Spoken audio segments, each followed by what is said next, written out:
Mother सुहाग online classes में आप सभी का स्वागत है। जैसा कि आप लोगों को पाठ 6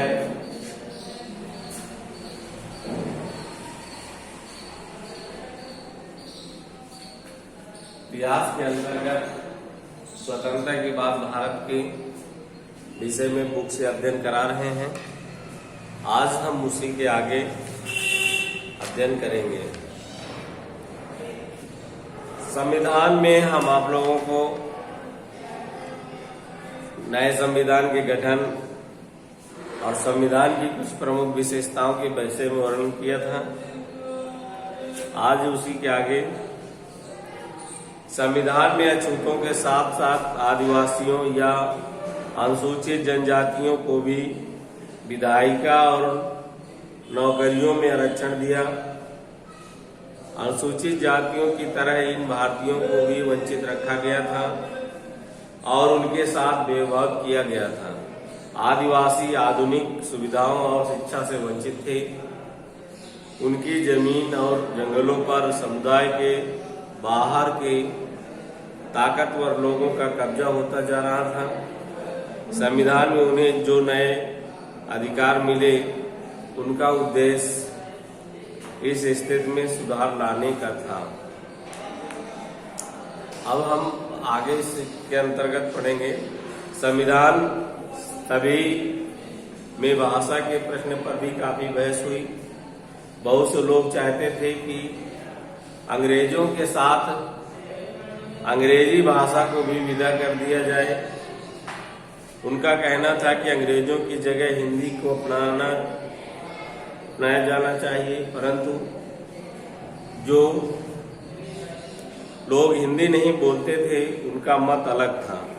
संविधान सभा में बोलते हुए टी.टी. कृष्णमाचारी ने दक्षिण के लोगों की ओर से चेतावनी देते हुए कहा कि अगर उन पर हिंदी थोपी गई तो वहां से बहुत सारे लोग भारत से अलग हो जाएंगे।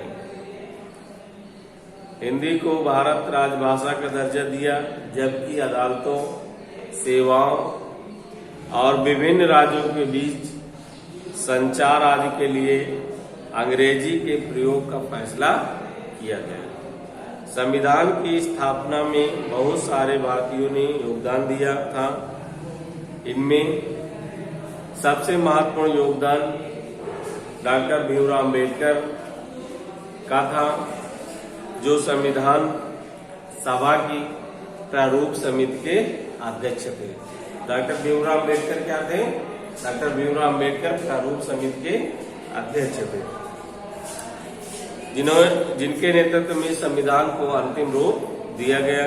डॉक्टर अम्बेडकर ने कहा कि राजनीतिक लोकतंत्र के साथ साथ आर्थिक और सामाजिक लोकतंत्र भी आवश्यक है। भारतीय राज्यों का गठन। भारतीय राज्यों का गठन किस तरीके हुआ इसके बारे में जानेंगे। सन 1920 के दशक में स्वतंत्रता संग्राम की मुख्य पार्टी भारतीय राष्ट्रीय कांग्रेस ने आश्वासन दिया था कि जैसे ही देश आजाद होगा, प्रत्येक बड़े भाषाई समूह का अपना अलग प्रांत होगा। परंतु स्वतंत्रता मिलने के बाद कांग्रेस ने इस आश्वासन को पूरा करने के लिए कोई कदम नहीं उठाया, क्योंकि भारत धर्म के आधार पर बढ़ चुका। प्रधानमंत्री पंडित जवाहरलाल नेहरू और उप प्रधानमंत्री वल्लभ भाई पटेल दोनों ही भाषा के आधार पर राज्यों के गठन की नीति के विरोधी थे। यानी जो भी राज्यों का गठन होना था वो भाषा के आधार पर करने के विरोधी थे। वो चाहते थे कि संपूर्ण राष्ट्र, संपूर्ण देश की एक ही भाषा होनी चाहिए,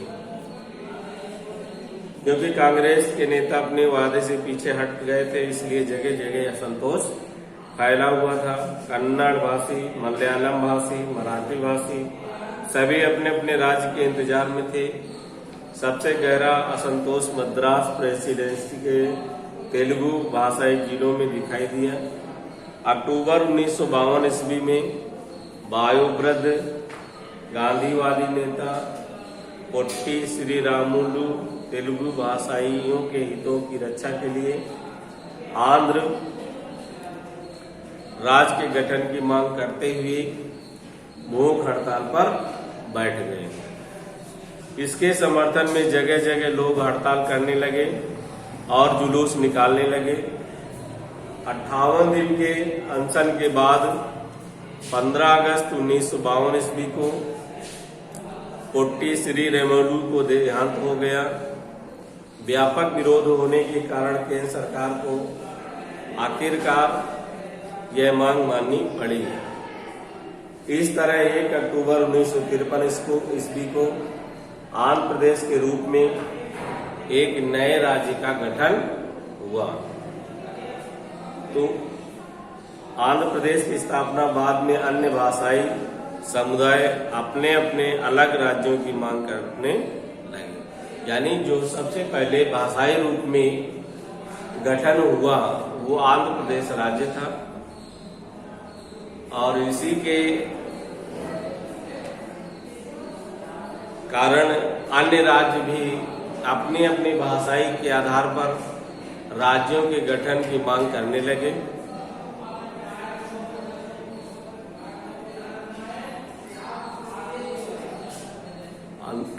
अब आज आप लोगों को यहीं तक बुक अध्ययन कराया जाएगा।